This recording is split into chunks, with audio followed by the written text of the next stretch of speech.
xam nga ne soo xoolee stade yi bari dem nañ tey ba ay doomu Sénégal ki nga xam ne mooy Mbaye Faye bi nga xam ne tey mooy CSTP ci partenaire RTS Mbaye Faye ak Ibrahima Mbuub mii ñoo bokki tool ndax Ngoundiane Diack la dëkk Ibrahima dëkk Xombal donc diggante Diack ak Ngoundiane benn la muy xale bu baax pour wax la ni Sénégalais yi ñu ngi jàng li nga xam ni moom la Sinois yi ak tubaab yi doon def waaye tey daal bis bu màgg la Ibrahima ci famille la. Jërëjëf Khadim Ibrahima, nous voyons sur les images l'arrivée du président de la République Macky Sall. L'arrivée des deux présidents qui sont accueillis par de nombreux supporters, on va le dire ainsi, pour épouser un peu le jargon sportif. Ils sont là et le président est en train de les saluer. C'est un jour heureux pour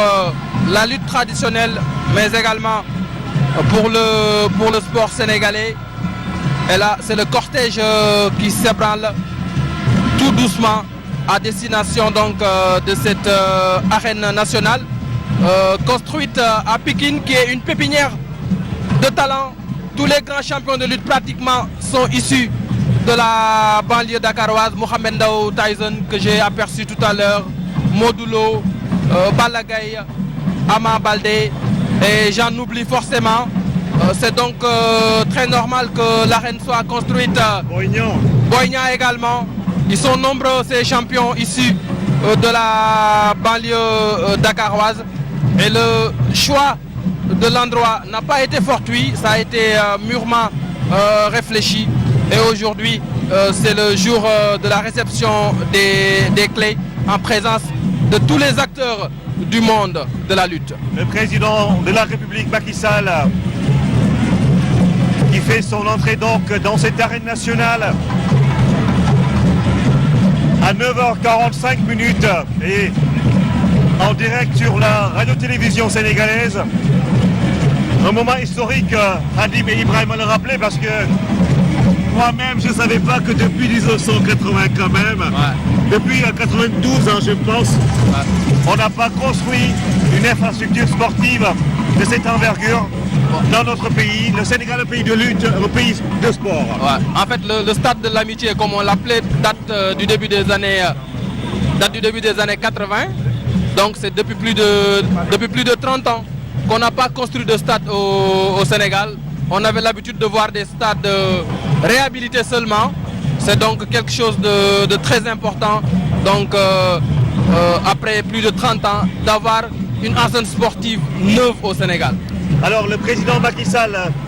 qui précède sur ces lieux le président Xi Jinping qui va sans doute découvrir une partie de la capitale sénégalaise, parce que fii dafa bokk comme Ibrahima ni mu ko doon waxee Pikine lu tax ñu sant fi arène nationale dafay wane lu bëre day firndeel lu bëre mi ngi doon wax champion yi fi nekk ñoom Tyson Mohamed Ndao Tyson yi fi nekk ñoom Boy Niang tey ñu fàtte nag banlieue bi ñoom Gouye Gui, et tout ça le président Macky Sall l'a compris, et la Chine également a appuyé le chef de l'État dans ses projets pour la jeunesse sénégalaise. Le président Macky Sall qui salue les autorités administratives, le gouverneur de Dakar et sans doute les préfets des différents départements de la région, les élus locaux, le président accompagné de son épouse. Et aujourd'hui, Khadim, mën nañu wax rek ni président am na bësam fii ci Pikine, parce que lii gulet la ñu koy dund ci département bu mel nii, parce que Pikine nag du dëkk bu ndaw, du département bu ndaw, bokk na ci département yu gën a mag ci Dakar. ba pare ndaw yi fi nekk ñëpp xam nañu lu ñu xarañee, moo tax ba bëgg rek ñoom ñëpp ñu jàpp ni liñ fi def tey war nañ ko mën a sàmm ba nga xamante ne ay génération nañ ko fekk. Président ngi noog, président ngi ànd ak premier ministre Mohamed Boun Abdallah Dionne. Lamb am na ndam tey, kenn du daan sa morom, lamb moo gagné. jërëjëf Ibrahima Souleymane bu wax na ko. Pikine fi la Fodé Doussou ba dëkkan, Pikine fi la Falaye Baldé dëkkan, Bécaye 1 Pikine la dëkkan Bécaye 2 Pikine la dëkkan Pape Diop champion d'Afrique Pikine la dëkkoon Mansour Diop Pikine la dëkkan Boy Niang mu mag ma Pikine la dëkkoon Dame Suger bi mu ñëwee Pikine la daloon Mor Fadam Pikine la daloon Pikine fi la Balla Beye 1 nekkoon fi la Balla Beye 2 nekkoon fi la Mohamed Ndao Tyson dégg roi des arènes waaye soo xoolee ñu def arène nationale dafay poumon sport ndax boo xoolee diggante Pikine ak Parcelles ak Guédiawaye li fi nekk ci ay ASC waaye tey mbër yi ëpp ci Sénégal 80% ci banlieue bi la ñu nekk mooy Pikine Guédiawaye ay Diamaguène yaa ngi dégg Parcelles Assainies boo xoolee loolu xool tey fii jigéen a Pikine jigéen a Parcelles jigéen a Tëngéej jigéen a Diamaguène jigéen a Guédiawaye même jigéen a Sacré-Cœur ak Sicap donc di wax nag ni arrivé président boo xoolee tey mu ñëw ànd ak soxnaam wax naa ne histoire dafay répété wu wax naa ne 62 bi benn bee laa ñëwee Senghor dafa ànd ak moom ñu seetaan lamb keroog madame Senghor dafa dend ak Senghor waaye booba kenn ku nekk da ngay faral sa askan Senghor faral Doudou Baka Sarr Faray Balde bëre ak moom bëre ba dëng ba dimanche dellu see Senghor dafa toog ne madame première dame Colette demal représenté ma comme tey lamb amoon président Macky Sall ànd ak soxna Marème Faye Sall seetaan ko comme ni ñu arrivé ca ëllëg sa mu ne ko demal joxeel ma drapeau moo tax may wax ne lamb moo remplacé la Dior Ngoone Latyr bëggoon lamb moo remplacé la Amari Ngoone Ndeela Kumba Jaariñ daa def lamb moo remplacé diggante maa jooju diggante ko doog Lat Joor lamb moo remplacé diggante Amari Ngoone Sobel ak Déthié Fo Ndiogou kon wax naa ni tey président Macky Sall am na ndam di wax ni ñu ngi ndokkeel première dame du Sénégal ndax wax naa ni Ibrahima tey boo seetee xale boo waxal mun dama bàyyi sama njàng ndax bëree kon tey arène nationale dana libéré Demba Diop libéré fi nga xam ni fii mooy Léopold Senghor ndax damay dellu si Ibrahima waxoon stade Ely Manel defar nañu ko stade Lamine Gueye Kaolack defar nañu ko defar nañu fi nga xam ni fii mooy stade Massène Sène Fatick boo xoolee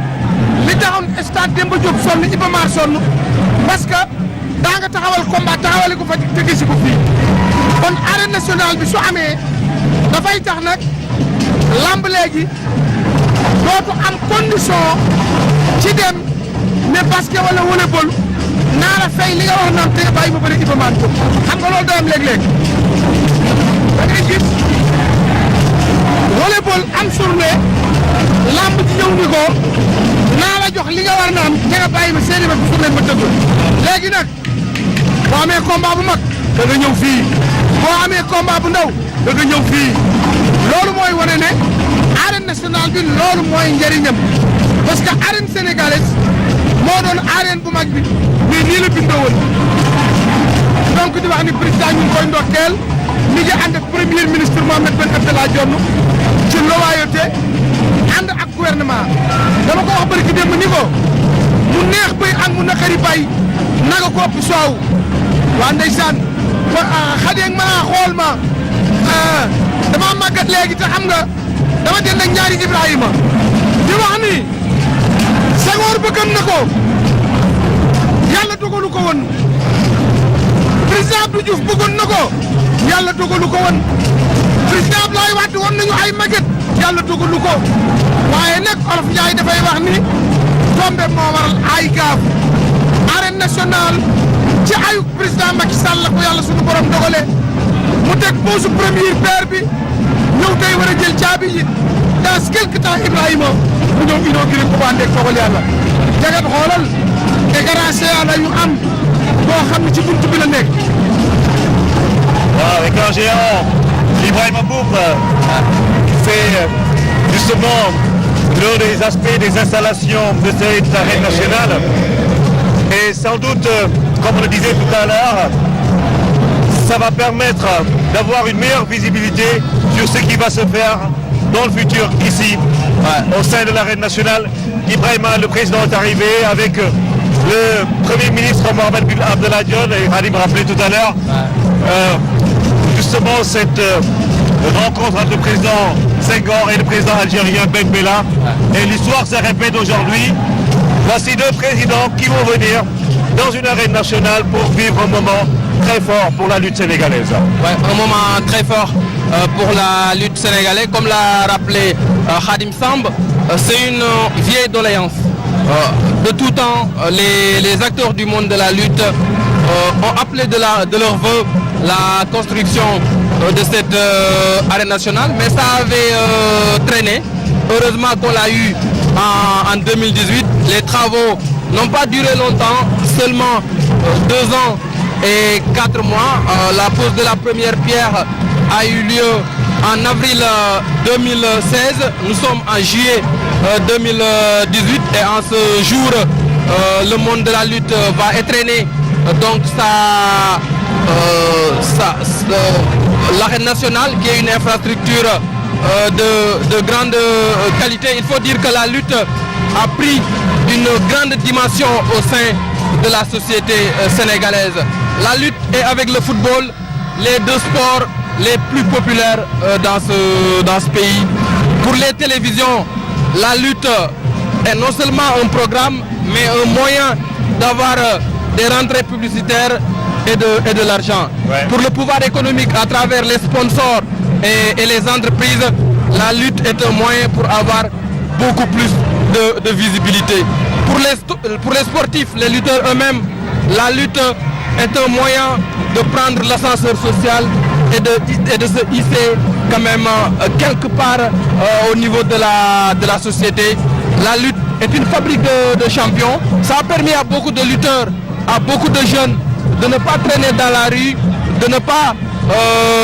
faire dans le banditisme, d'avoir un moyen de subsistance. C'est ça la dimension de la lutte sénégalaise en ce moment. Et donc c'est très normal que la lutte bénéficie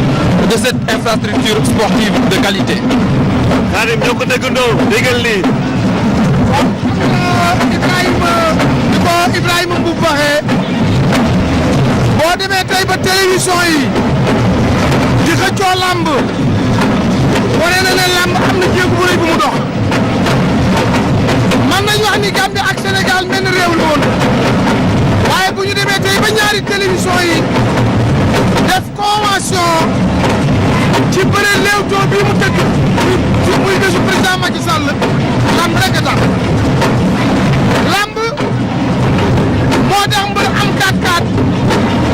lamb tax mbër yóbbu yaayam Màkka boo xoolee li Sénégal di wut depuis 1960 muy Coupe d'Afrique lamb téye nañu Coupe d'Afrique champion de la CEDEAO juróomi at champion d'Afrique téye nañu ko presque lu mat fukki at kon Ibrahima dañuy wax rek ne lamb am na jéego bu rëy boo xam ne dox na ko lii nga dégg nag Ibrahima lii mooy sàccum lamb lii mooy sàccum lamb ndax tey dañu bëgg a woon président Macky Sall ak président wu Chine bi 12 won leen bàq ba pare won leen combat fii Balla Gaye 2 Balla Gaye numéro 2 ak Rongola ñaar ñi ana gën a ëpp xam-xam ci bëre ñoo jëkk a bëri ci suuf si tey. jërëjëf Khadim Ibrahima Mboup mi ngi doon wax lu am solo antu si man damay tàmm di dégg mbër yi